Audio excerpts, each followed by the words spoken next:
History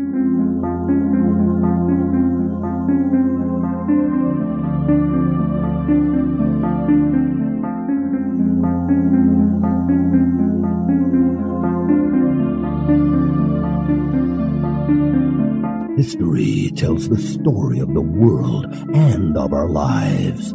Sometimes that history goes bump in the night.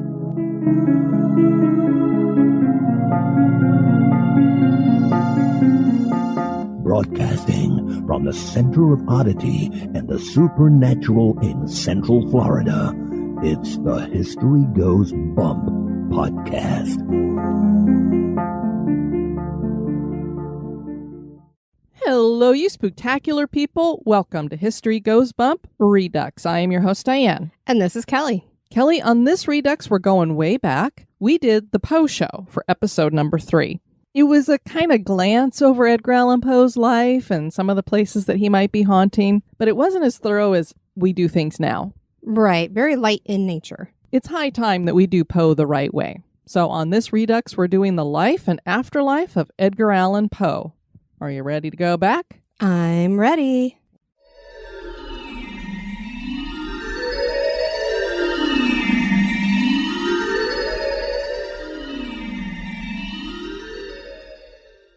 Edgar Allan Poe's life is a study in tragedy, and like many of us, he kept no diary and had few close friends, so putting together a map of his life can be cumbersome.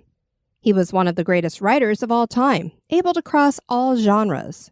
Poe even created a couple of them, but his life and work wasn't celebrated until long after he was dead, and his death has always been cloaked in mystery.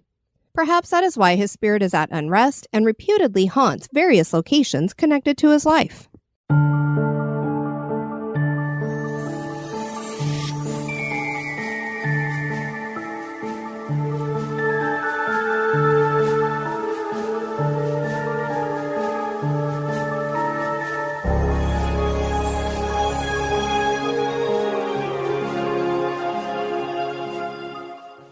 When did you first hear some of Poe's works? As a child with those very books that you have in your hand. It's so great. I have always been very connected to Poe as well, even when I was a kid. I mean, for my 16th birthday, I think it was, or Christmas that year, I asked for the complete works of Edgar Allan Poe, which I have sitting right here. And it's a great book because it does it in the order that they were published. And then I meet you, and your parents basically gifted us a collection that they've had for years. And we've put pictures of it up on Instagram. And actually, we had a book collector, of old book collector, contacted me literally just a couple weeks ago and was like, do you still have these? And are they for sale? And I was like, no, not for sale, but yes, we do. But it's a series of books. I can't remember how many of them are there, if there's like 10 of them. I believe there's 10. And it just says Edgar Allan Poe on them. And then the spine says like what volume this is about. These are the Morella edition. And it says this edition of the complete works of Edgar Allan Poe is printed on Whatman handmade paper. And boy, does it have this distinctive smell to it. And is limited to 26 signed and lettered sets, of which this is letter P. I know. It's so incredible. I always told my parents, when anything happens, I want those books. And the year on it is 1902. They're so awesome. At the very beginning of this, it's Edgar Allan Poe, World Author by Charles F. Richardson. I don't know if he's any relation to Bill. Perhaps. But I love that he had written this because it's talking about how Poe was basically, kind of in this competition to be one of the world authors and why he should be a world author. And since we always talk about ghosts and history on here, of course, it would be interesting to kind of look at what Poe thought about that stuff. He wrote a lot about it. And so Charles had written here, Annabel Lee, not less than Browning's Prospice, is the quintessential of belief in the two things which are the final hopes and claims of spiritual religion, personality and a source of all things which creates the love to reward the love. So he's basically talking about what essence of us goes on afterward. If there is an essence that goes on afterward, something created it. If the doctrine of the indestructibility of individuality be a delusion, Poe must hold rank as the most logical and most convincing of dreamers. If there be such a thing in men or in any man as an immortal soul, Poe must be accounted one of its noblest, although unordained proclaimers and priests. In others of his graver stories, one could point out the metaphysical and religious value of his contributions to the cause of reasoned spirituality, now meeting an organized pressure from the ranks of a crass and scientifically bigoted materialism, and could easily show what a large debt is owing to this long-abused and imperfectly understood artist by that conservative portion of society which has been absurdly taught to regard him as an Ishmaelite, chiefly because, in his latest adventure, Amid the Ragged Mountains, of this world Poe, the man so often fell by the wayside. Or if I may quote my own words in a previous essay, "The will dieth not, God himself is but a great will. Man by the strength of will conquers death that conquers all else." This is the answer to the riddle of Poe, and to the vaster enigma of this world. And then he says, to it he addressed the shorter lyric to Helen, most perfect of all his poems. Annabel Lee was not only the song of a single loss, but a passionate world cry of the immortal to the immortal. But he who finds in this thought the last word of the author of The Raven has never read his other and greater poems at all. It is more than a coincidence that in the chronological arrangement of his verse, the final words are, "Down the valley of the shadow, ride boldly ride," the shade replied, "if you seek for El Dorado." So I just thought that was really cool. I wanted to share that. Many of Poe's writings carry a melancholy theme throughout. The man could write anything, and pretty much did. He was both a poet and the master of short storytelling. He created the detective genre and was one of the kings of horror and the macabre. Poe could write a tall tale, science fiction, and black comedy. The writing career he pursued started and ended with poems. His literary criticisms made him enemies. Weird facts were of great interest to him, as was landscape gardening. The philosophies he had on life and spirituality were never very clear, but he did write about both. And the man loved a few women in his life. All of these loves either never blossomed or ended tragically. And the mystery as to how he came to his final end will never be known, which seems only fitting.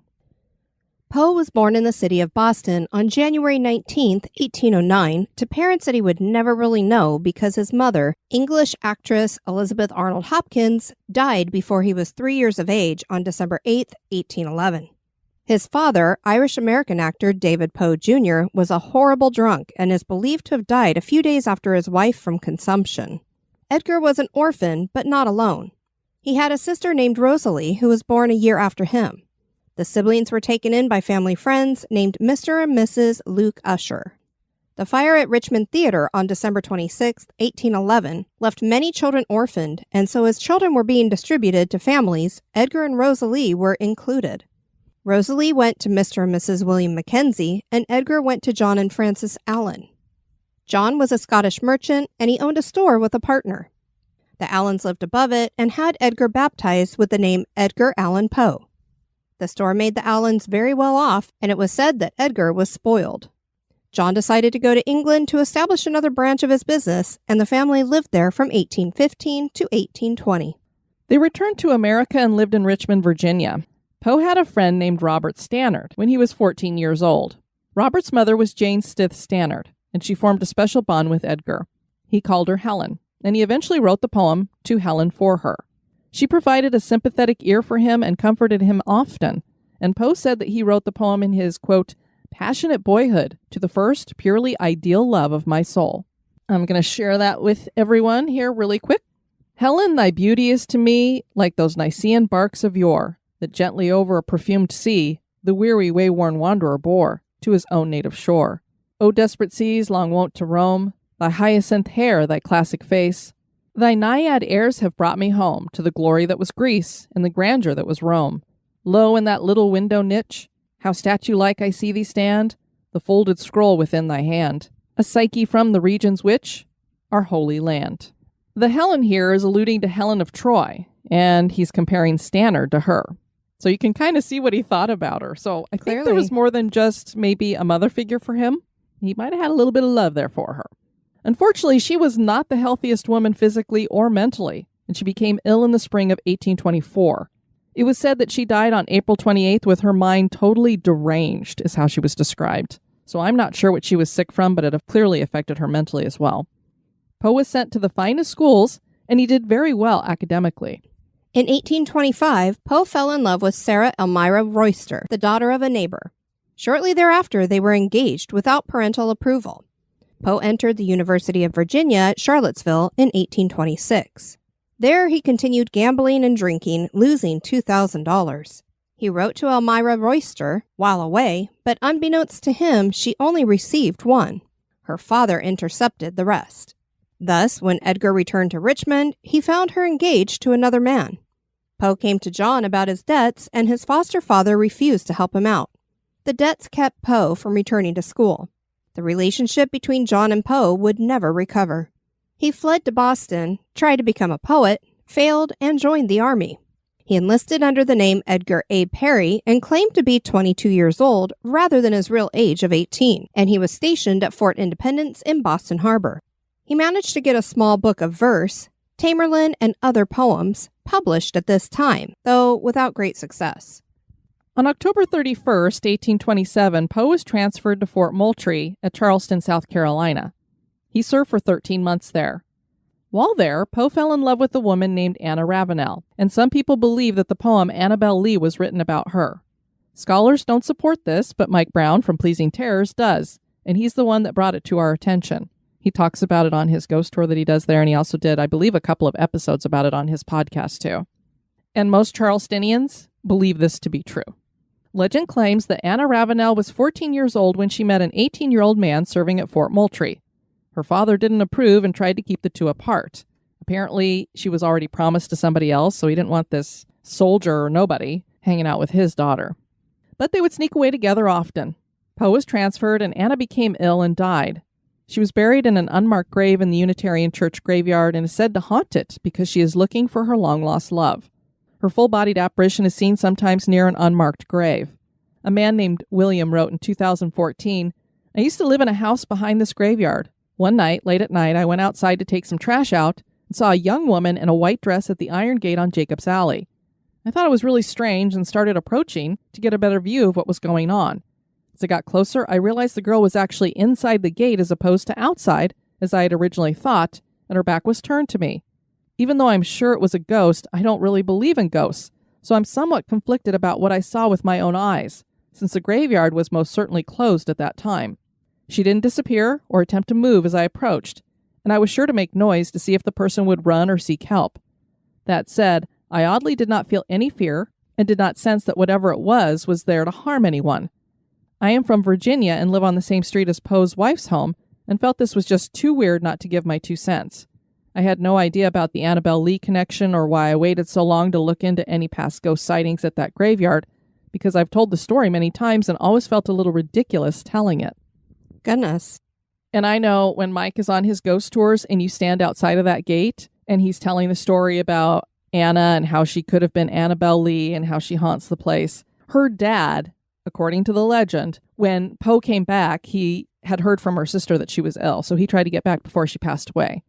The father, of course, would not let him see her. And then he put up several headstones and buried her under who knows which one because he didn't want Poe to know which grave was hers. That's so terrible. Or whoever this guy was that she was in love with. But I don't know. There's enough evidence that Mike presents that I think it really could be true. But as he's telling the story, he has literally had people on his ghost tour pass out in front of that gate. So there's some kind of energy in there that will overcome some people. And we actually covered the Unitarian Church graveyard. I don't know if it's in Haunted Cemeteries 2 or 3. We did it early on. The last piece that was published by him was called The Bells. Right before that was Annabel Lee on October 9th, 1849. It was after he had passed. "It was many and many a year ago, in a kingdom by the sea, that a maiden there lived whom you may know by the name of Annabel Lee. And this maiden she lived with no other thought than to love and be loved by me. I was a child, and she was a child, in this kingdom by the sea, but we loved with a love that was more than love, I and my Annabel Lee, with a love that the winged seraphs of heaven coveted her and me. And this was the reason that long ago, in this kingdom by the sea, a wind blew out of a cloud, chilling my beautiful Annabel Lee, so that her high-born kingsmen came and bore her away from me, to shut her up in a sepulchre in this kingdom by the sea. The angels not half so happy in heaven went envying her and me. Yes, that was the reason, as all men know, in this kingdom by the sea, that the wind came out of the cloud by night, chilling and killing my Annabel Lee. But our love, it was stronger by far than the love of those who were older than we, of many far wiser than we, And neither the angels in heaven above nor the demons down under the sea can ever dissever my soul from the soul of the beautiful Annabel Lee. For the moon never beams without bringing me dreams of the beautiful Annabel Lee. And the stars never rise, but I feel the bright eyes of the beautiful Annabel Lee. And so all the night tide I lie down by the side of my darling, my life and my bride, in her sepulchre there by the sea, in her tomb by the sounding sea. Poe's new station was Fortress Monroe in Virginia. In 1829, Poe was promoted to the rank of sergeant major. Naturally enough, given his romantic inclinations, Poe considered himself an aristocrat and despised his status as an enlisted man. He left the army in 1829, lived for a time with his Aunt Maria at her little house in Baltimore, and then in 1830, with his adoptive father's help, won admission to West Point. He was dismissed from the academy for excessive demerits within the year. Poe then headed for New York and published poems by Edgar Allan Poe. New York was just a time of illness and poverty for Poe, who tried in vain to get John Allan to send him money. When John Allan died a few years afterward, he left his fortune to his legitimate and illegitimate children, but gave nothing to Poe, perhaps assuming he would only waste the money. And the way I've read it, he didn't even mention him in the will. That's so sad. So it was like he disowned him or something. It just really is ironic when you think that I'm sure John considered Edgar to be a ne'er-do-well, and now look where he is today. Right. It's too bad he didn't know the success in his time. Poe then left for Baltimore, and from 1831 to 1835, he lived with his paternal grandmother, Aunt Maria Clem, and young cousin Virginia. Their poverty was such that Maria and her daughter were among the beggar women who went to the city center with empty baskets to be filled with food by passers-by. That was an early form of welfare. Poe in this time turned professional writer. In January of 1834, Poe sold the story, The Visionary, to the Lady's Book, and this was his first story to appear in a magazine that got a wide distribution. We're not sure when a love spark started between Poe and his cousin Virginia. Right before the two became engaged, Poe had his attention on the Messenger's publisher's 18-year-old daughter, Lizzie. His Aunt Maria didn't like this girl, describing her as capricious and addicted to morphine, and she took steps to stop any kind of engagement. She wrote Poe that a family member was going to take Virginia into his home and educate her, and upon hearing that, Edgar asked for Virginia's hand in marriage. We were discussing this yesterday, Kelly, and I don't know if it was because he actually had feelings for Virginia and it pushed him into something, if he was trying to protect her from being taken away, I'm not sure. He took out a marriage license on September 22nd, 1835, and they were more than likely privately married at the First Presbyterian Church. Virginia was barely 13 at the time. Goodness, I remember that. Yeah, it's one of those difficult things about Poe's biography. Some assert that he was more interested in Maria than Virginia because the older woman served as a better substitute for his dead mother. But he certainly had a strong affection for Virginia, and they remained passionately devoted to each other the rest of their lives, although some scholars have cast doubts on his interest in sex. So I don't know if they ever even consummated anything, which I would prefer to think they didn't. The couple then moved back to Richmond with Aunt Clem and lived in a boarding house and would be publicly married on May 16, 1836.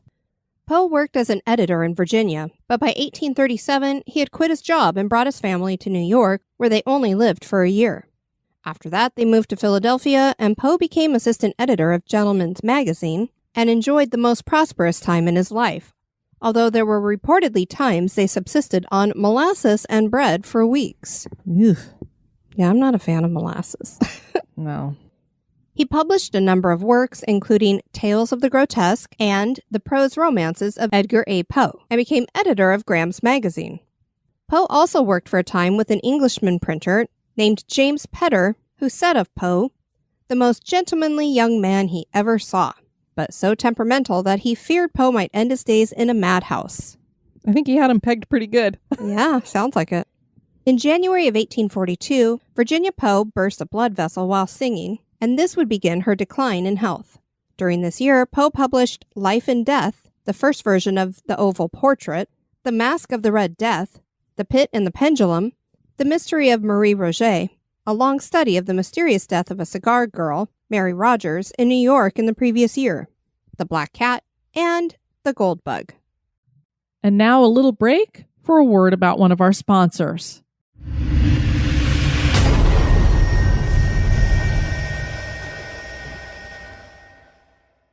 Poe saw New York as the pinnacle he must ascend, and he moved everybody there in 1844. So as you could see, he's like bouncing back and forth, going to all these different places.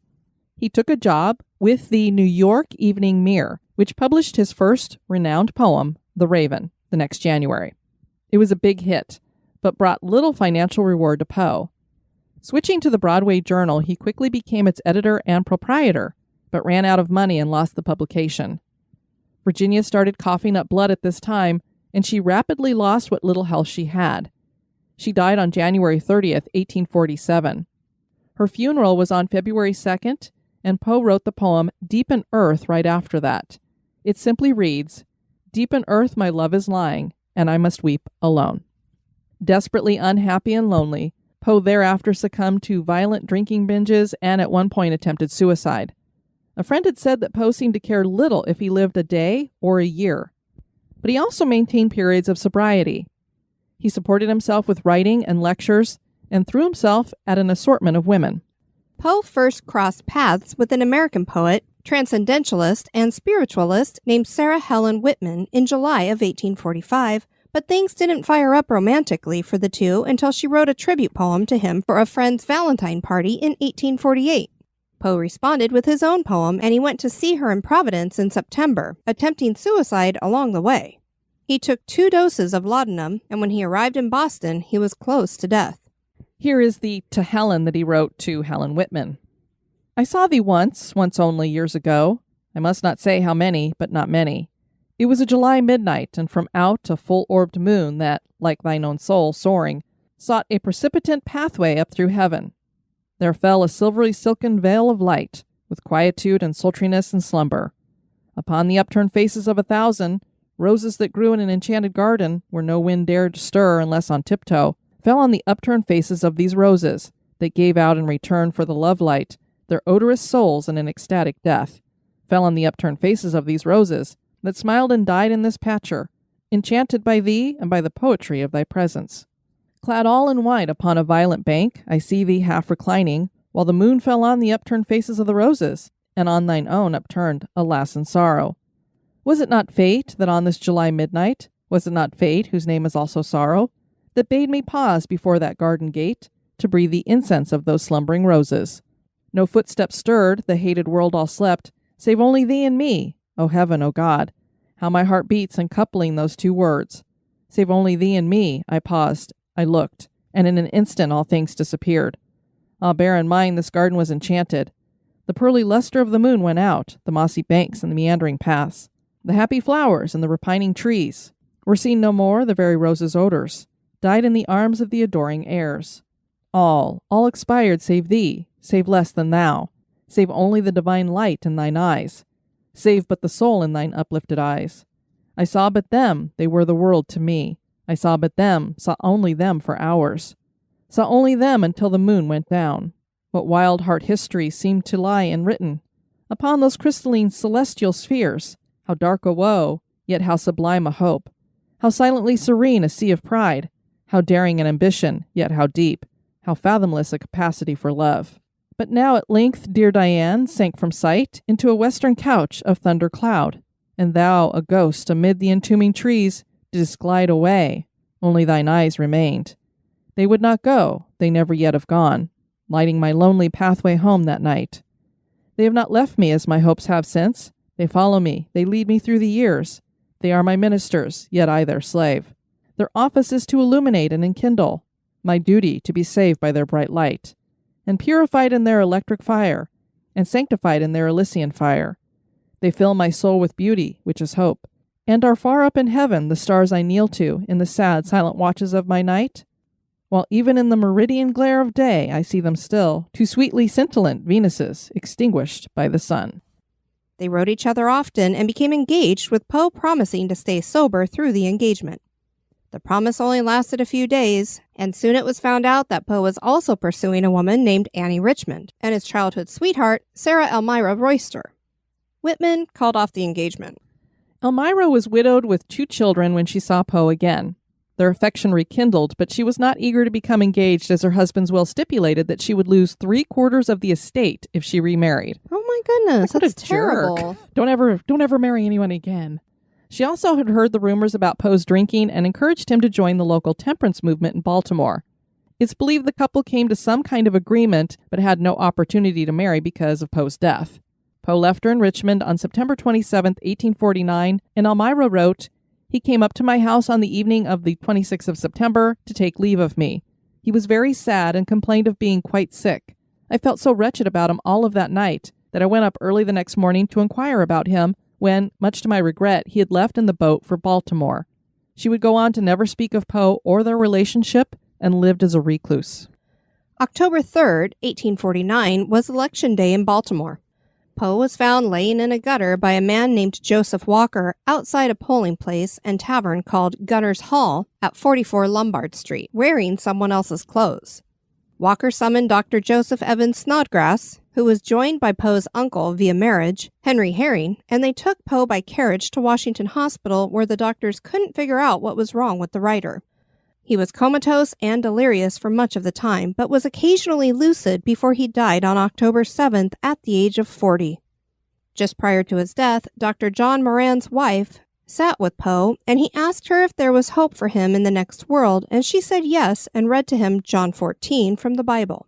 She then left him, and he passed. He was buried on October 8th, 1849. A newspaper reported that Poe died from congestion of the brain, whatever that is. Dr. Moran had referenced that he thought Poe had been drugged and that an opiate could have possibly remedied the situation, but since Poe had a bad heart, they felt that treatment was too dangerous. Of course, if somebody's dying, wouldn't you just try anything? Another doctor of Poe's named Unger knew that Poe went through periods of inflammation of the intestines after drinking binges. So he said he thought the cause was, quote, inflammation of the intestines, the diarrhea preceding the fever. To this day, nobody knows what Poe died from, but there have been many theories. Dr. Michael Benitez, a cardiologist and assistant professor at the University of Maryland Medical Center, told the New York Times in 1996 that he thought Poe had been much maligned with stories that he was drunk when found in the gutter. Dr. Benitez thinks that because Poe was perspiring heavily, hallucinating, and shouting at imaginary companions the day after he was brought to the hospital, and then the next day he seemed better but could not remember falling ill, that it is more likely that Poe was suffering from rabies. His symptoms were classic encephalitis rabies. The New York Times story continued. Dr. Benitez worked on Poe's case as a part of a clinical pathological conference. Doctors are presented with a hypothetical patient and a description of the symptoms and are asked to render a diagnosis. Dr. Benitez said that at first he did not know that he had been assigned Poe because his patient was only described as E.P., a writer from Richmond. But by the time he was scheduled to present his findings a few weeks later, he had figured out the mystery. There was a conspicuous lack in this report of things, like CT scans and MRIs, the doctor said. I started to say to myself, this doesn't look like it was from the 1990s. Then it dawned on me that EP was Edgar Poe. When it comes to alcohol, Poe is hard to peg down. Countless stories have been written about his alcoholism. A curator at the Poe House Museum in Baltimore named Geoff Jerome claimed that Poe had a sensitivity to alcohol and that a glass of wine could make him violently ill for days. He may have drunk more when he was younger, but before his death, he avoided alcohol. So the idea that he died from alcohol poisoning doesn't seem possible. Others believe that since Poe was found in clothing he normally wouldn't wear that was dirty and frayed, that he was beaten and mugged. Possibly he was cooped, which was a practice in which men were stuffed in a box like a chicken coop and beaten and then forced to drink alcohol, dressed in clothes that were not their own, and taken to polling places to vote for a certain candidate.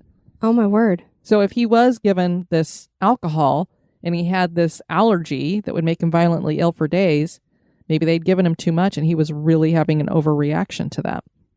It's just hard to know because there's so many stories about how much he was drinking all the time. But then this guy's like, nope, that's not possible. And I've heard other people say the same thing. So I just really don't know what the truth is. And one of his main biographers was a man that did not like him because Poe would critique him all the time. So he wrote a lot of crap about Poe that wasn't true. Before we explore haunts connected to Poe, we need to talk about this book entitled Strange Visitors that was published in 1869. This work was authored by a woman named S.G. Horn, as it was dictated by a clairvoyant who was in a trance.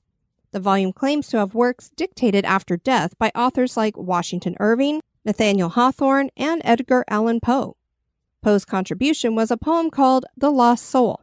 Not only does the poem not match up with Poe's style, but most of this spiritualism and clairvoyance back in the Victorian era was fraud. Something Poe did write was, "The boundaries which divide life from death are at best shadowy and vague. Who shall say where the one ends and where the other begins?" Edgar Allan Poe lived in several homes during his lifetime, and many survive to this day. Poe's final home is in New York City in the Bronx at 2640 Grand Concourse. The cottage was built in 1812 as a modest field hand's house, and at the time that Poe rented it in 1846, it was owned by John Valentine. The area was mainly farmland, and this was within the village of Fordham. Valentine rented the cottage to Poe for $100 a year, and Poe lived there with his wife Virginia and mother-in-law Maria Clem.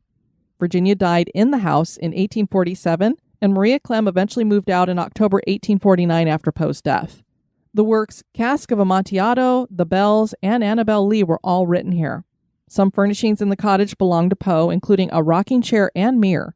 The cottage is run as a museum within Poe Park, which was created from an apple orchard across from the house. Major restoration was done in 2010. And from what I could find, there was no haunting going on there.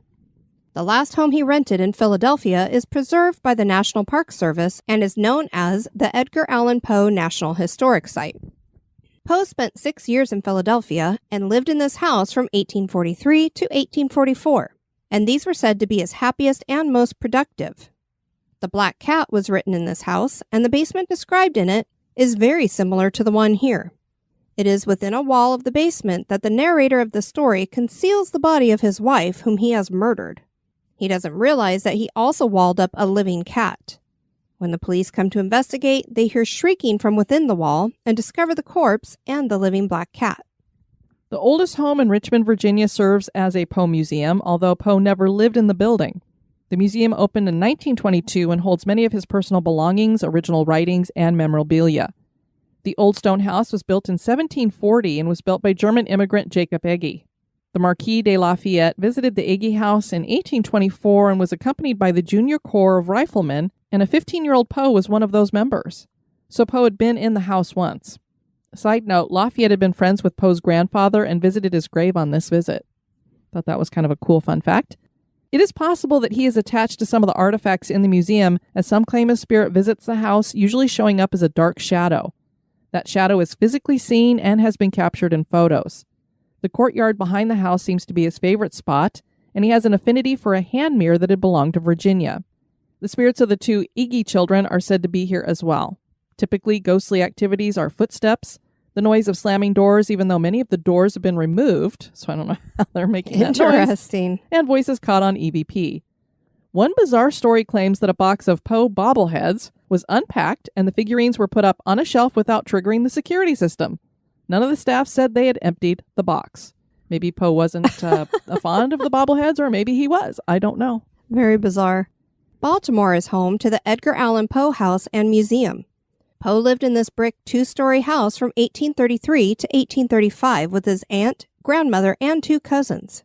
There is a portable writing desk, chair, telescope, china, and glassware that were used by Poe when he lived with the Allan family in Richmond, Virginia. His grandmother, Elizabeth Poe, died in the home and reputedly haunts it. The house has a heavy energy to it, and one time a window popped out of its frame and crashed to the floor. Paranormal investigators and employees of the museum report icy cold spots even in the heat of summer, disembodied voices, windows and doors opening and closing on their own, and people getting tapped on the shoulder. The spirit of Poe has been seen, and sometimes it leaves the house and heads in the direction of the Horse You Came In On saloon. I'm sorry, but that's funny. That name tickled me. That is a great name. A bar that was founded in 1775. This was his favorite watering hole in the city, and some claim that it is the last place he was seen before his death. His ghost has been seen inside the saloon. A glass of cognac used to be left out on the bar for Poe, and sometimes the glass would be found empty later. If you go into the bar and announce that you don't think Poe is haunting the place, he might just pull the bar stool out from under you. He has done this, and Poe is also blamed for glasses being thrown to the floor, opening and closing the cash register, and swinging the chandelier. Bar manager Robert Napier was alone in the bar one morning, and he saw somebody walk by on the other side of the railing out of the corner of his eye. He called out that the bar was closed as he looked up and he saw that no one was there. Could this have been Poe? The hospital where Poe died has reportedly had Poe's spirit wandering the halls. Poe was buried in Baltimore at the Westminster Burial Ground. His original grave was moved in 1875 to a memorial near the front of the cemetery. A mysterious admirer paid homage to Poe at his grave every year on the writer's birthday from 1949 to 2009. Wow. That is some dedication. The admirer would leave 3 red roses and a bottle of cognac. No one knows who the admirer was, and only once was he caught in a grainy picture wearing a black fedora and a long coat. Poe is said to haunt the Westminster Burial Ground and is seen sometimes in the catacombs under the church. And I don't know if that's because he's been moved or not. I haven't gotten to see his grave. He had been buried between Virginia and I think his Aunt Clem, but if they've moved him, he may not be like that anymore, so maybe that's why he's unhappy. Poe achieved success after he had already passed. If he had lived today, he would have a mansion on the hill with rooms decorated in just the particular way he wanted. Something he never experienced during his life because he lived in abject poverty.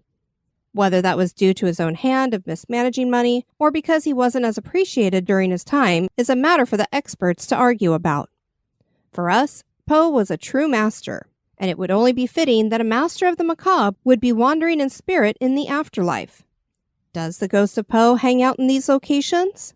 That is for you to decide. Well, that was a lot of fun. Absolutely love Edgar Allan Poe. Same. And I know our listeners do too. This is the first poem that was ever published by Poe. It's called Imitation, and it was published in 1827. A dark unfathomed tide of interminable pride, a mystery and a dream should my early life seem. I say that dream was fraught with a wild and waking thought of beings that have been, which my spirit hath not seen, had I let them pass me by with a dreaming eye. Let none of earth inherit that vision of my spirit. Those thoughts I would control as a spell upon his soul, for that bright hope at last and that light time have passed, and my worldly rest hath gone with the sighs it passed on. I care not though it perish, with a thought I then did cherish. Thanks so much for joining us on this Redux. I've been your host, Diane. And this has been Kelly. You take care now. Bye-bye.